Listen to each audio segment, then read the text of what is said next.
Raoul de Charette, je suis un doctorant des mines ParisTech, récemment docteur, et j'ai fait ma thèse et ma recherche pendant les dernières années sur les algorithmes de vision et l'application de ces algorithmes de vision à l'aide à la conduite, donc dans un laboratoire de robotique. Une partie de mes travaux ont porté sur l'éclairage dynamique de nuit, et ça a été avec une collaboration avec Carnegie Mellon University aux États-Unis, chez qui j'ai eu l'opportunité d'aller pendant quelques mois pour faire ce projet-là.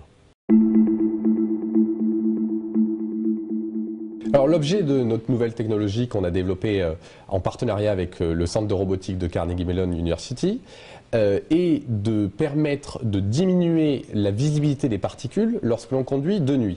En réalité, lorsque l'on éclaire une scène de nuit et qu'on conduit avec nos phares allumés, la lumière dans les phares est réfractée par les particules, et donc les particules sont très visibles à l'image. L'idée est alors, si on les rend invisibles dans la scène, on améliore la visibilité du conducteur et on diminue sa fatigue.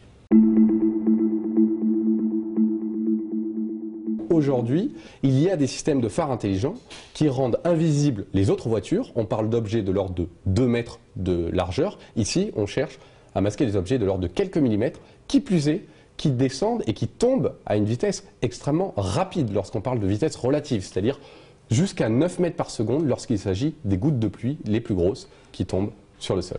Il s'agit alors d'avoir un système qui détecte les particules, mais qui aussi est capable de prédire leur position quelques millisecondes après pour pouvoir désactiver uniquement les rayons lumineux qui correspondent à la position des particules. Évidemment, si on en désactive trop, alors on baisse la visibilité du conducteur vu qu'on n'illumine plus la scène. Si on n'en désactive pas assez, alors les particules sont illuminées, ce qui n'est pas notre but.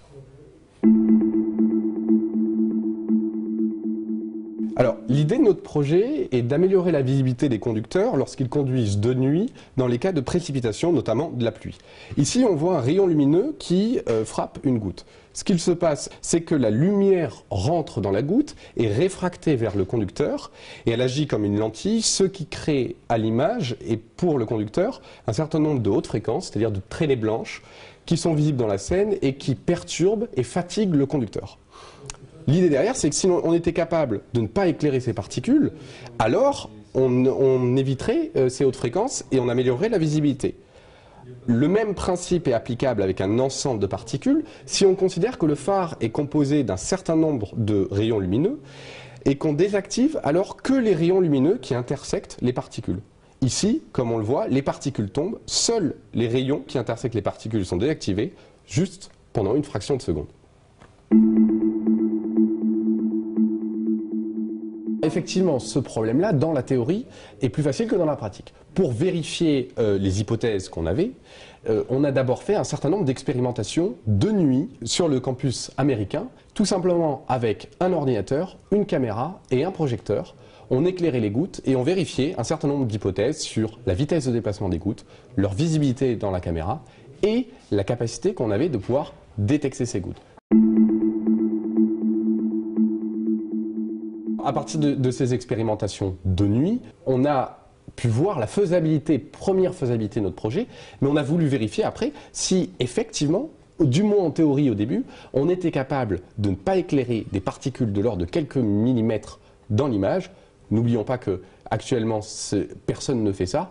Pour faire cela, dans ce cas-là, on a développé un simulateur qui est haute fidélité, qui reproduit à la fois la physique des particules, leur densité dans l'espace, leur vitesse, mais aussi le comportement du matériel, c'est-à-dire de la caméra et du projecteur, et le comportement logiciel des algorithmes de détection.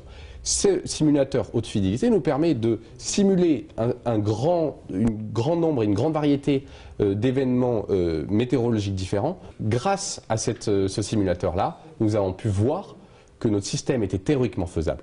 Une fois qu'on a eu la simulation, on a dégradé les performances de notre simulateur pour reproduire les erreurs et les limitations matérielles que l'on peut avoir et qu'on aura forcément dans la réalité avec un système réel.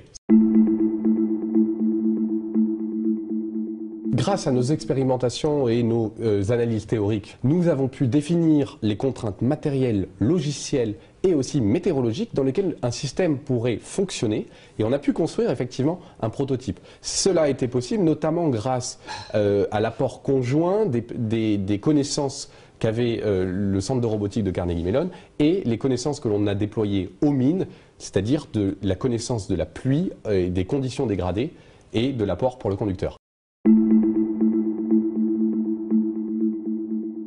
Ici, on voit le prototype et les résultats visuels que l'on a pu sortir avec notre prototype. On voit sur la gauche des gouttes qui tombent et donc la vue de la caméra. On voit que quelques gouttes tombent. On utilise un système de pluie artificielle pour cela. À droite, on voit la sortie de notre projecteur.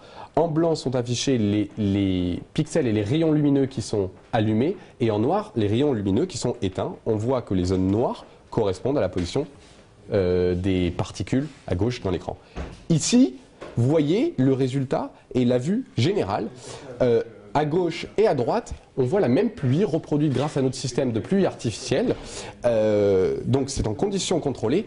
À gauche, on voit le résultat visuel lorsque l'on éclaire la scène normalement, de manière naïve, et grâce à notre système dynamique, vous voyez qu'on voit les particules en haut, car on a besoin de les détecter. Une fois qu'elles sont détectées, on est capable de les masquer. Alors effectivement, ce que je vous ai montré jusque-là, c'est un système prototype qui fonctionne dans un laboratoire avec des conditions contrôlées, c'est-à-dire avec de la pluie artificielle. Bien évidemment, on ne connaît pas la position des gouttes a priori. Un des grands challenges pour pouvoir permettre de réaliser un vrai système de phare intelligent, c'est de déplacer ce prototype, d'avoir une plateforme déplaçable. Pour cela, on devra solutionner un grand nombre de problèmes. On a pour l'instant des résultats très intéressants dans le cas statique, comme on voit à droite. Sur les voitures, par contre, il faudra peut-être encore attendre 1 à 2 ans dans des laboratoires et peut-être encore 4, peut-être 5 ans pour le grand public. Bien évidemment, ce sont des durées théoriques. On ne sait pas encore ce qui va se produire. Mais les résultats actuels sont déjà bien meilleurs que ce qu'on avait prévu initialement.